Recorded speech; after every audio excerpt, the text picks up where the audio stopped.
Bonjour, c'est Nathalie de Zen Life Info. Aujourd'hui, je vais vous raconter une histoire tirée du livre Femme qui court avec les loups de Clarissa Pinkola Estes. Cette histoire, c'est l'histoire de Peau de phoque, peau d'âme. C'est l'histoire que je préfère, qui me parle le plus dans le livre. Je vous laisse écouter. Peau de phoque, peau d'âme. En un temps qui fut, qui est maintenant, a jamais disparu, et bientôt sera de retour. Les jours de ciel blanc, les jours de neige blanche se succèdent, et les petits points noirs que l'on aperçoit au loin sont des êtres humains, des ours ou des chiens. Ici, rien ne pousse pour rien. Le vent souffle avec une telle violence que les gens ont fini par mettre exprès de biais leurs parkas et leurs mameleks, leurs bottes. Ici, les paroles gèlent en l'air, et l'on doit casser des phrases entières à la sortie des lèvres de celui qui parle et les faire fondre auprès du feu pour savoir ce qu'il a dit. Ici, les gens vivent dans l'abondante chevelure de grand-mère Anuluc, la vieille sorcière qui est la terre en personne. Et c'est là, sur ce sol, que vivait un homme si seul qu'au fil des ans, les larmes avaient creusé 2 abîmes sur ses joues. Il essayait de sourire, d'être heureux. Il chassait, posait des pièges, et son sommeil était bon. Mais il éprouvait le besoin d'une compagnie humaine. Parfois, quand un phoque approchait de son kayak, il se rappelait ces histoires qui disaient qu'autrefois, les phoques étaient des êtres humains et que leurs yeux, seuls souvenirs de cette époque-là, étaient encore capables de reproduire ces regards-là. Ces regards sauvages, sages et aimants. Alors, il lui arrivait de ressentir sa solitude de façon si poignante que les larmes ruisselaient au long des crevasses de son visage. Un soir, il chassa après la tombée de la nuit, mais il était toujours bredouille. La lune montait dans le ciel et illuminait la banquise lorsqu'il arriva en vue d'un rocher qui se dressait sur la mer. Son œil exercé put y distinguer un mouvement des plus gracieux. Il s'approcha doucement en pagayant, et là, sur ce majestueux rocher, dansait un groupe de femmes, nues comme au jour de leur naissance. Bon, c'était un homme seul. Il n'avait d'amis humains que dans son souvenir. Il resta donc à les regarder.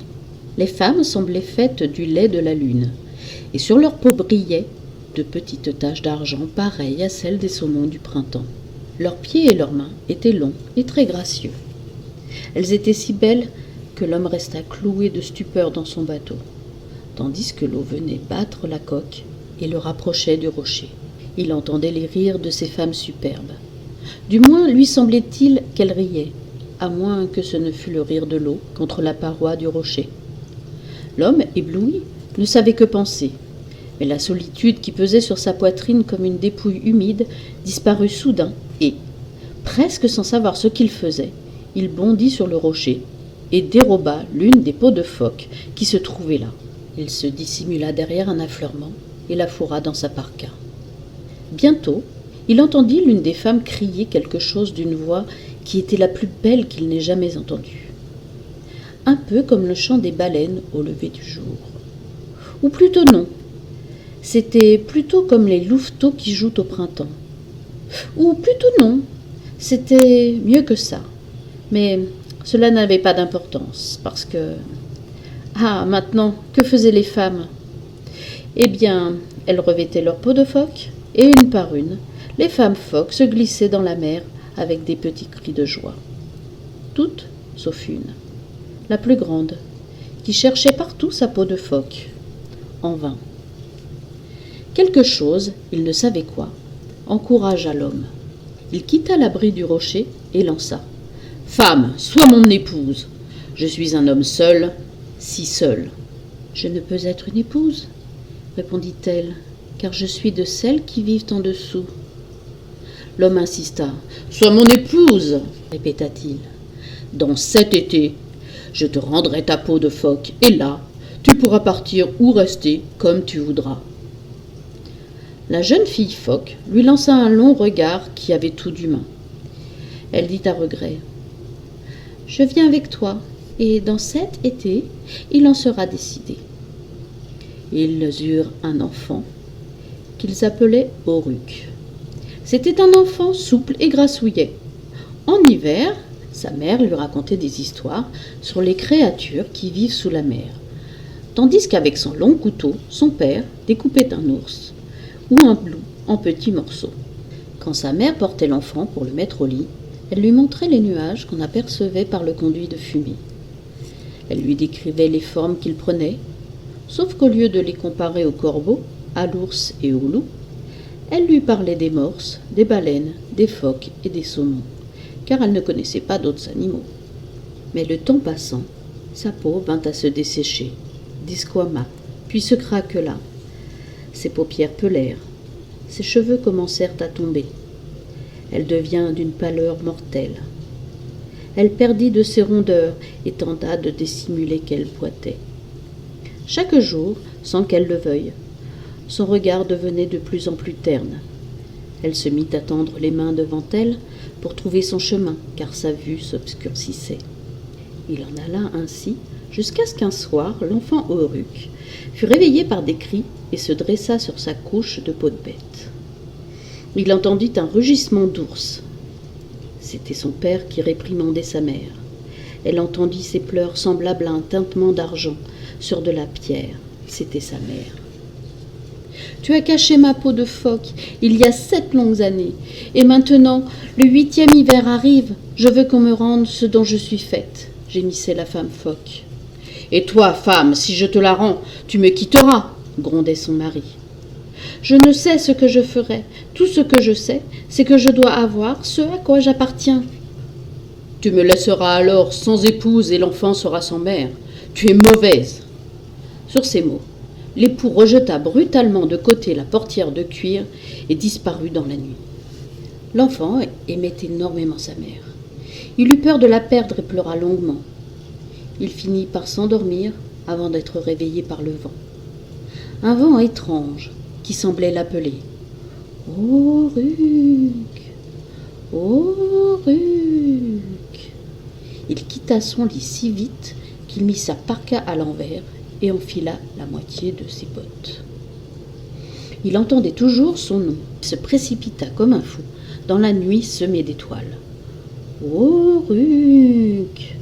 L'enfant courut jusqu'à la falaise qui surplombait la mer, et là, loin, sur la mer agitée, il y avait un énorme phoque argenté, avec une grosse tête, des moustaches qui tombaient sur sa poitrine et des yeux d'un jaune profond. « Oruc !» L'enfant dégringola la falaise et buta tout en bas sur une pierre. Non, sur un ballot qui avait roulé d'une faille dans un rocher. Les cheveux du petit garçon fouettaient son visage comme des milliers de lanières de glace. « Oruc !» L'enfant déroula le ballot et le secoua. C'était la peau de phoque de sa mère. Il pouvait sentir son odeur. Il porta la peau à son visage et respira son odeur. Et pendant qu'il faisait cela, l'âme de sa mère le traversa comme un vent d'été soudain. Il poussa un « oh » de douleur et de joie à la fois, et porta de nouveau la peau à son visage. Et de nouveau, l'âme de sa mère le traversa. « Oh » cria-t-il encore, car l'amour infini de sa mère le remplissait. Là-bas, le vieux phoque d'argent s'enfonçait doucement sous la surface. Le petit garçon escalada la falaise et rentra chez lui en courant, la peau de phoque volant derrière lui. Il se laissa tomber au sol. Sa mère les releva, lui et la peau de phoque, fermant les yeux de gratitude, car l'un et l'autre étaient saufs. Elle enfila sa peau de phoque. « Oh non, maman !» cria l'enfant. Elle prit l'enfant, le mit sous son bras et mi-courant, mi-trébuchant, elle se précipita vers la mer rugissante. « Maman, non, ne me laisse pas !» cria Oruc. Et il était visible qu'elle voulait rester avec son enfant. Oui, elle le voulait, mais quelque chose de plus ancien que lui, de plus ancien qu'elle, de plus ancien que le temps, l'appelait. « Non, non, non, maman !» suppliait le petit garçon. Elle se tourna vers lui, et ses yeux étaient emplis d'un amour terrible.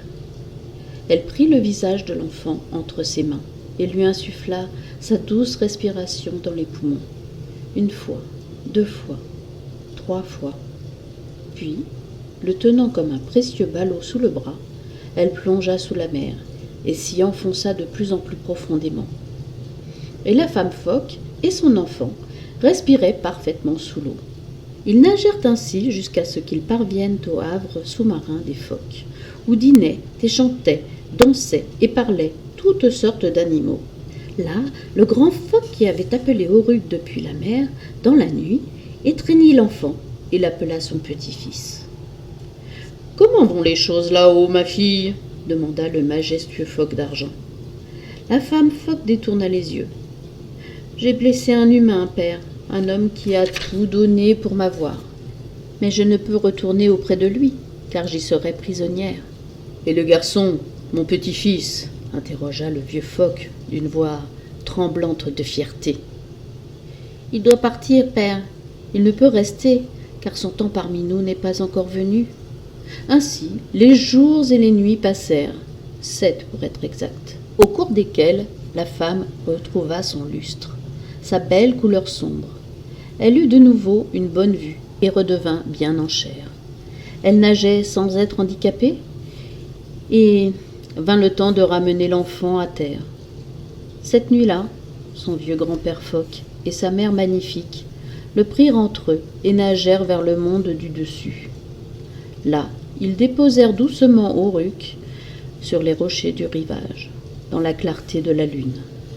Sa mère promit : « Je serai toujours avec toi. Il te suffira de toucher ce que j'ai touché, le petit bois pour allumer le feu, le couteau, les sculptures de phoques et d'otaries en pierre, et je soufflerai dans tes poumons un vent pour que tu chantes tes chants. » Après avoir maintes fois embrassé l'enfant, le vieux phoque et sa fille s'arrachèrent à lui et se laissèrent glisser dans la mer. Puis, après un dernier regard, ils plongèrent sous la surface. Et parce que son temps n'était pas encore venu, Oruc resta. Le temps passa, il grandit et devint un superbe joueur de tambour, un merveilleux chanteur et conteur. On racontait qu'il en était ainsi parce qu'enfant, il avait été emmené dans la mer par les grands esprits des phoques et qu'il avait survécu. Maintenant, on peut encore le voir dans les brumes grises du matin.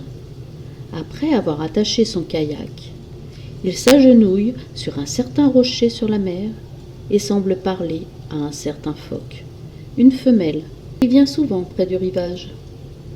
Beaucoup ont essayé de s'en emparer, mais ils n'ont jamais réussi. On la connaît sous le nom de la brillante, la sacrée, et l'on dit qu'elle a beau être un phoque, ses yeux sont capables de reproduire ce regard humain, ces regards sauvages, sages et aimants. Voilà, l'histoire est terminée. J'espère qu'elle vous a plu autant qu'elle me plaît. À bientôt!